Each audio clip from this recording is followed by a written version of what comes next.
This is the history of SM Entertainment. So we're back learning about SM Entertainment. So for today, we're going to be covering 3 groups today. So we're going to be covering Hot, SES, and Shinhwa. And then from there, we're going to go and do it. So this shit is going to be like kind of long as hell. Maybe about like 7 parts, maybe, if I can start to compress them. But yeah, today we're going to be starting with HOT. And before we actually get down to them, I actually want to, I said actually like 5 fucking times. But anyways, I want to show some groups that came before Hot that maybe didn't get enough attention. So here we go. First up is the 10-10-5. Came out in 1993, shortly disbanded. So when I was looking them up, it says these niggas were 5 comedians, but they like singing on the track. So I kind of don't know what the fuck going on with that. But, you know, whatever. Thank you, 10-10-5, for your service. Next group, The Blue.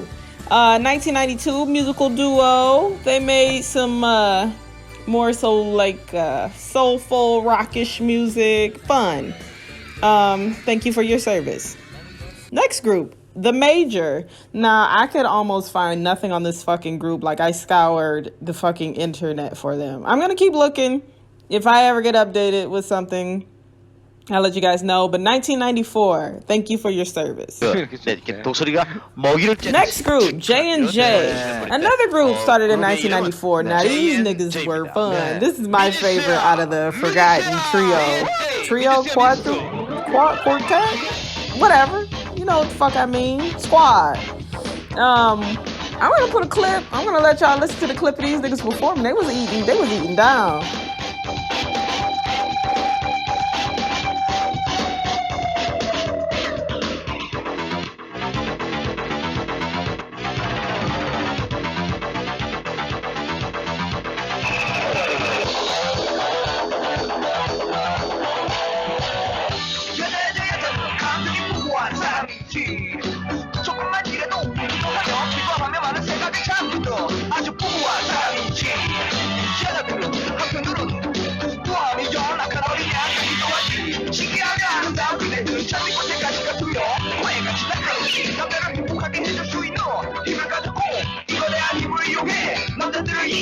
Okay, but anyways, we're back to the main event. So we got HOT, which is our 5-member boy group. So SM, this is when they first started doing trainees and everything like that. So this is very, very new to Korea.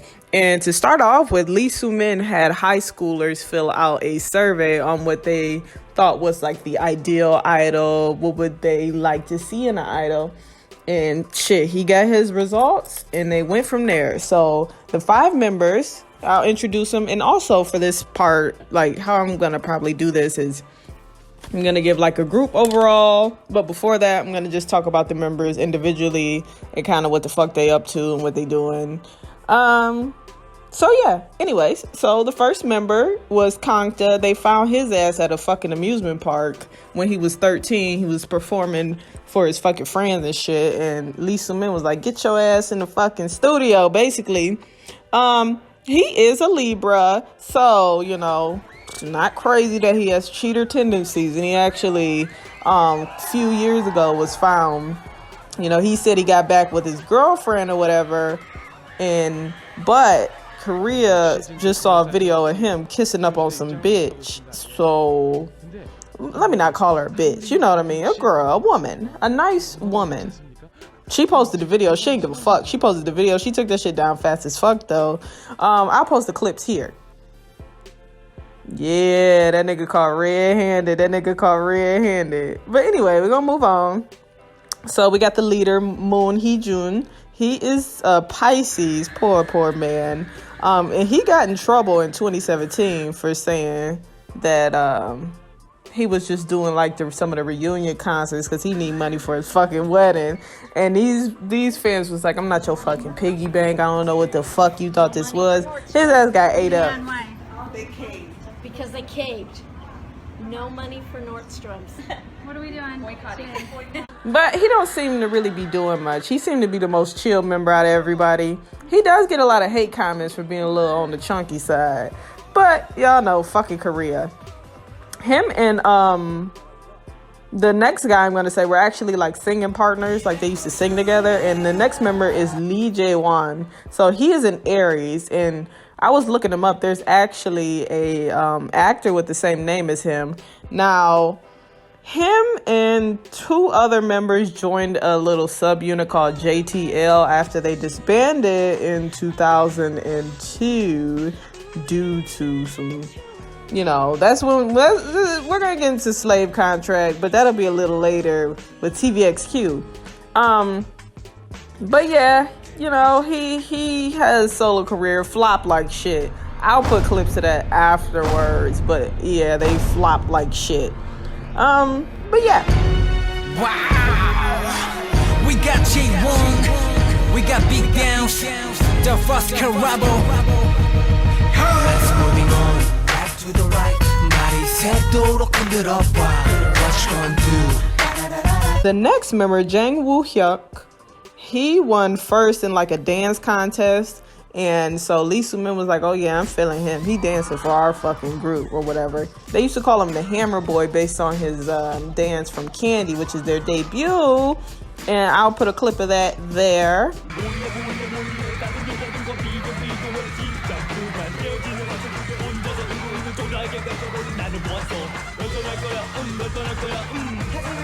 Yeah, surprising enough, I couldn't find that much on Jang Woo-hyuk. I guess he pretty much mind his fucking business.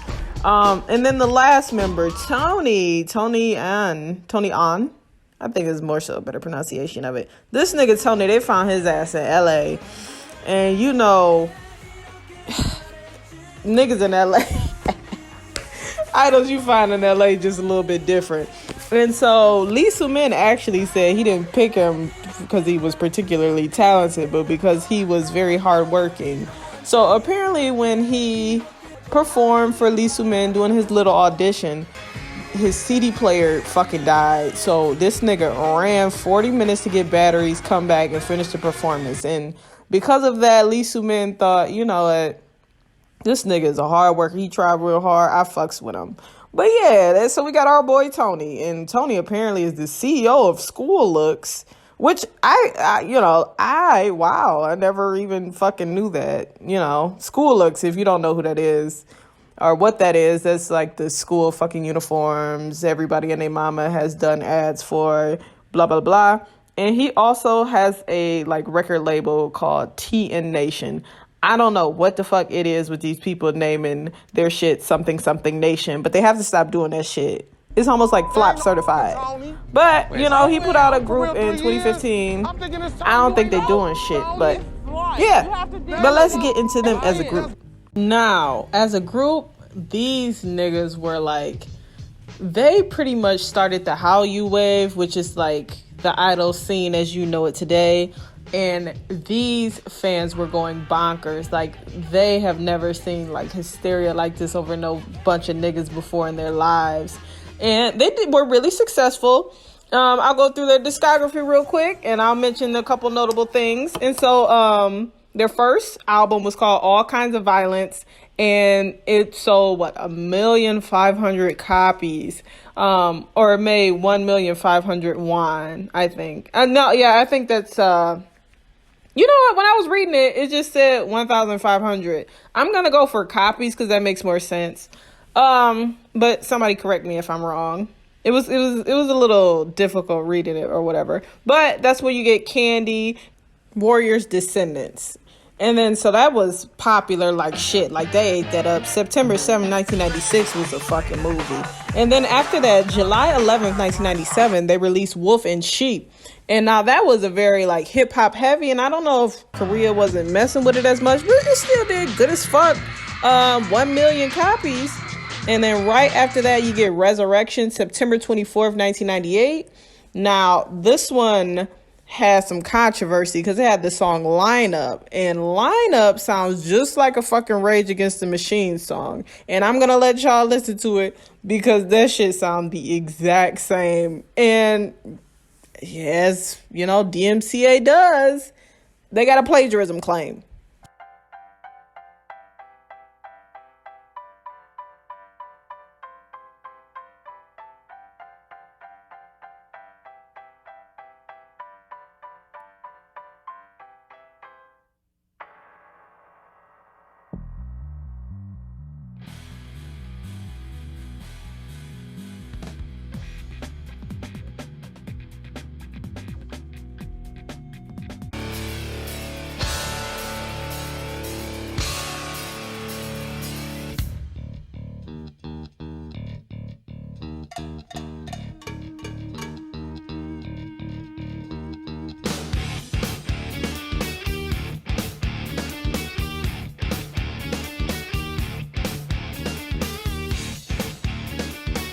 But well, I guess nobody gave a fuck because they won an international award right after that. So that's show business. But after that, they put out Aya, which sold 1,000. Ooh, shit! Look at me, I can't read. 1,000,000, baby.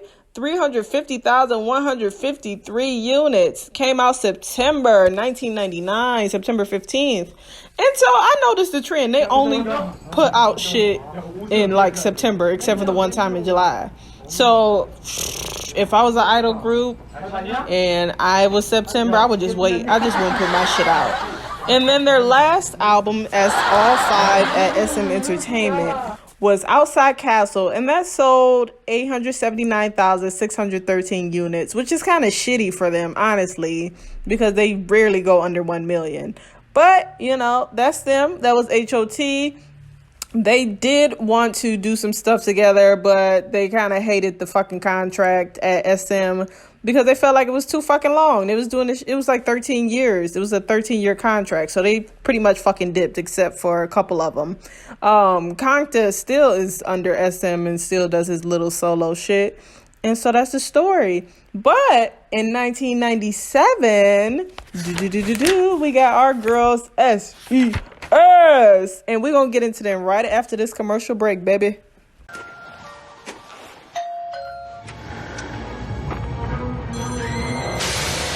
꼭꼭 눌러봐. 크리스마스 삐삐 인사말.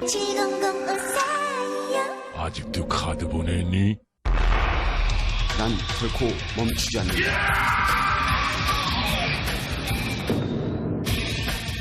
멈출 수 없는 에너지. 스포츠 리버리지. Never stop. What's up, sir? We open up the new chapter. So we got SES. So they debuted in 1997, and they were kind of thought of like the female hot, which is, you know, obviously since they were so big and they're under the same label.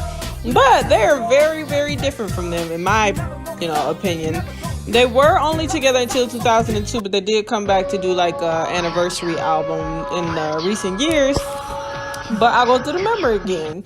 So we got Bada. She is they found her at like a performing arts school. She's a Pisces, and obviously just like all the other two, she's gorgeous. And then we got Eugene. She sent in a video from Guam actually, and she's kind of known specifically for being fine as fuck. And yeah, she didn't even really have to do much in-person audition. They saw that tape from Guam and they said, get your ass in here. And she is also a Pisces. And then the final member, we got Miss Shu. She's the only one who went through like a real audition process. And she started as a trainee, and she's really known for having really good Japanese. And yeah, she's a Scorpio. So this is a group consisting of only water signs, 2 Pisces and a Scorpio. So I know they be going through it. But unlike HOT, I think that SES had it a little rougher because they had actual competition. So their main competition was Baby Vox and Finn KL. And some people say Jewelry, but after doing some research, I don't think Jewelry was that big competition for them. Also, Jewelry, they debuted in 2001, and SES disbanded in 2002. So it really wasn't that much of a gap.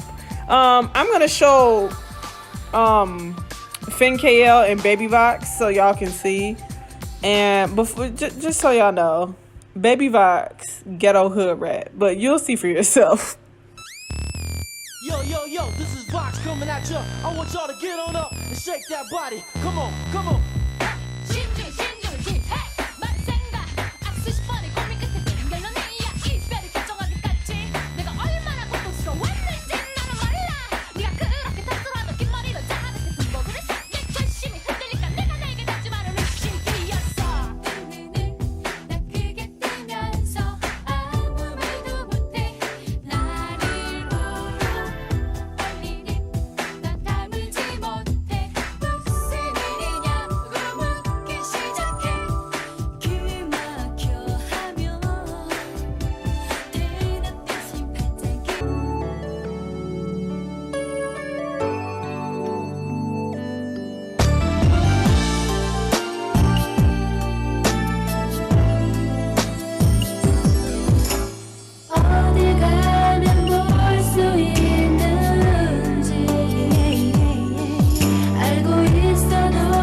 even with all that competition, they still fucking dominated. I'm Your Girl, which is their first single, sold 650,000 copies. Like, and for the time, that's very, very excellent, especially for a girl group, because obviously, you know, K-pop is kind of boy group focused, just even to start off with. So that's very excellent. Almost 1 million copies. They actually, for the time, were the best-selling girl group of all time. Like, you know how fucking crazy that is? Like, they were eating. Them and Hot was just dominating the fucking charts. 네, 올해는 우리 여성 중창 그룹들이 강세를 보이고 있습니다. 핑클과 함께 SES도 본상을 수상함으로써 올해는 여성의 강세를 보여드리고 있습니다. And that was only in 98, because in 1999, they had their best-selling album, which was called Love, which sold 762,000 copies. And another notable thing about that era is when, I know this has been like a little fun fact that's been going around for a while, but they bleached their hair without telling anybody, and they went on stage and performed, and everybody was like, oh my God, this is going to be a fucking disaster. But it was very well received, and Korea ate it the fuck up. And here's the stuff in Japan, but I don't know why Japan wasn't really feeling them like that. So they did end up just re-recording all the shit they did in Japanese and Korean. But here's one of the Japanese songs. I thought it was good.